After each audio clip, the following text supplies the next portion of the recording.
what kind of investment is going on to help the industry in its time of need? In terms of investment, I'm going to assume that you mean potentially government investment in marketing in other areas. Going to Canberra with open-ended demands for funding at the moment is a very difficult sell. What I would say is that I think if there's one lever we can pull, to use a phrase that's been used commonly in the last couple of weeks, that would be in the Export Market Development Grant Scheme. I love EMDGS, and I hope those of you who've used it love it as well, and those of you who haven't used it should be using it, because very, very rarely for a government innovation scheme it actually supports the services economy. It has patient capital involved. It realises that you only build a market over time. It provides cash and it doesn't ask too many questions. So I would think, and if there was one thing that I would do if I was Minister, Bob, it would be to lobby hard to get more money into the MDGS scheme. What Matt has said about the export market development grants is true, and unfortunately that's been tailored back. There are a lot more people that are becoming aware of it. It's on a rebate system, so you're not sure exactly what you will get when you embark on your promotional trip, because it just depends how many people apply for the pool. And I think that what needs to happen under the EMDG is there needs to be a guaranteed minimum amount of money so that you can apply with a certain certainty in what you're pursuing. But in your question, I have to agree with what Matt says about the pent-up demand. But the one thing that you can do, and everyone can do, is make sure that when they come here, it's the best experience that they have. The double-edged sword of having a high dollar is that we're buying a lot better offshore, like our dollar is buying more marketing. So to your point, we're still investing quite heavily, because to Matt's point, you've got to keep that intention up. So we haven't stopped investing. The partners, in fact, we've got more partners investing with us. The great thing about this new campaign, there's nothing like Australia. More partners want to invest. The airlines in particular are investing quite heavily with us. We've got a lot of big partnerships with Qantas, Emirates, Singapore, Etihad. We're doing more with the low-cost carriers, you know, with people like China Southern. And there's future opportunity there with Hainan out of China coming in. ANA, All Nippon Airways, are looking at developing a low-cost carrier out of Japan. And all these will help feed competition for the youth sector. So we're very much in bed with the airlines, the states, the territories, the tour wholesalers and the big operators, and working hard with them. So there's no less investment. I think to Matt's point, it's just harder to convince people in their markets to turn up at the moment. My question is, the federal government is committing billions of dollars to buy back water rights to rectify the environmental damage caused by over-allocation. The farmers are jumping up and down about the potential loss of 800 jobs, and the politicians are listening. The high Aussie dollar is strangling tourism, which in turn has brought construction and tourism destinations to a standstill.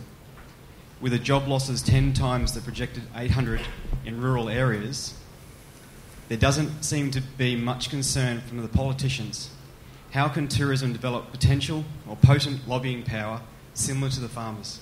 The institutional framework that governs us has developed around those sectors. Okay, so you have it's breaking down a bit now, but on one side of Parliament you have the owners of of capital, on the other side you have the labourers in capital. The bureaucracy, academic institutions, industry associations have all been set up to support those sectors. We're 30, 40 years old, and it's going to be tough to create the context to knock down the door, to get ourselves the seat at the top table alongside Heather Ridout and all those other people who claim to represent us but don't. And it's going to take a long time. You shouldn't worry too much about the politicians. My view is, and I'm not blowing smoke at you here, Bob, but my view here is that we've collectively done a pretty good job with MPs over the last 10 years, and MPs, particularly lower house MPs, understand what we do because you see us in your daily lives. You see the businesses in your electorates. You see tourism people are fantastic at getting involved. They get involved in a local tourism organisation. They run for council. We're visible, and I don't think the argument is that difficult to put to the elected representatives. But the one thing I would say to the industry, and I come from a regional area up in the Hunter Valley, quite regularly we see farmers on the front page with cattle issues or grain issues. It's not very often that we see tourism operators on the front page with tourism issues. So I think collectively you need to promote more interlocal media, particularly regional and rural media, the issues and aspects that you are having, because then as it creates greater prominence, so more politicians, more people will pick up the issue and run with it. Aussie dollar, there's been a lot of talk today about its impact, its highness, I guess. What do you see the impact being if it continues to go up and up, particularly to our sector and then also maybe the whole tourism sector as a whole, for the long term, not just immediately? That's my question. Certainly, because I'm heavily involved in international marketing, we look at all the factors of why our businesses are down this year, and certainly exchange rate's the most compelling factor. It was interesting looking at Julian's figures today. Until that April to June quarter figures, the numbers actually hadn't varied too significantly. But what has really impacted is spend, customer spend here. Again, without giving away too much business information here, numbers for our businesses are only about 6 to 7% down this year, but our spend and our revenue has been down 16 to 18%. And if we look right across our range of brands, and we have brands from budget through to 4-star, consistently across all brands, the cheaper priced product or lower priced product is performing better. And the only thing we can put that down to is exchange rate and people's purchasing power. So, first of all, it is a problem. I don't believe it's something that we're going to be able to fix. We have to live with it.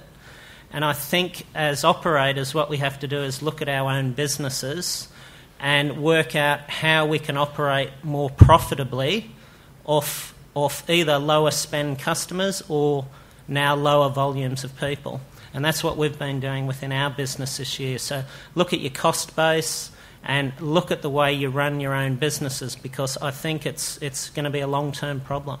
Look, I think Greg's right. People leave home with a certain amount of money and they don't spend any more, and it just buys them less in Australia. It's interesting though, like numbers to Australia this year are up, but numbers in the youth market are down. Why? Two things, I think. It's not just the dollar. I think it's also the price competitiveness of airfares. Remember last year in the UK, Greg, when Singapore Airlines came out with a £379 return airfare? Well, those days are absolutely gone. What's an average fare now? It'd be 700. So it's going up towards double what it was last year. So I think it's the double-edged sword for this sector.